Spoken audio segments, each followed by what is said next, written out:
చాలామంది వారికి ఉన్నటువంటి పరిస్థితులు బట్టి జీవితంలో నేనేమి సాధించలేను, నేనేమీ చేయలేను, నా పరిస్థితి ఏంటి, నేను ఇంకా అభివృద్ధి చెందుతానా, నేను ముందుకు వెళ్ళగలలా అని చాలామంది బాధపడుతూ ఉంటారు. అయితే ఈరోజు దేవుడు మనతో మాట్లాడుతున్న మాటలు ఏంటంటే 1వ సంకీర్తన 3వ చరణంలో ఆకు వాడక తన కాలమందు ఫలమిచ్చే చెట్టు వలె ఉంటారని దేవుడు లేఖనంలో సెలవిస్తున్నాడు. దేవుడు ఆకు వాడక నెంబర్ 1 తన కాలమందు నెంబర్ 2 ఫలమిచ్చే చెట్టు వలె ఉంటాడని.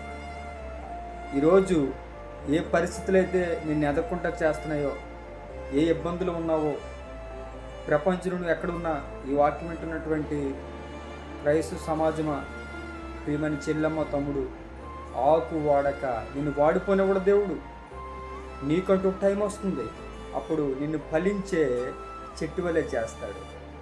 అలాంటి దీవులు ఆశీర్వాదాలు నీకు కలగాలని నేను తెలియజేస్తున్నాను. May God bless you all of you. Thank you so much.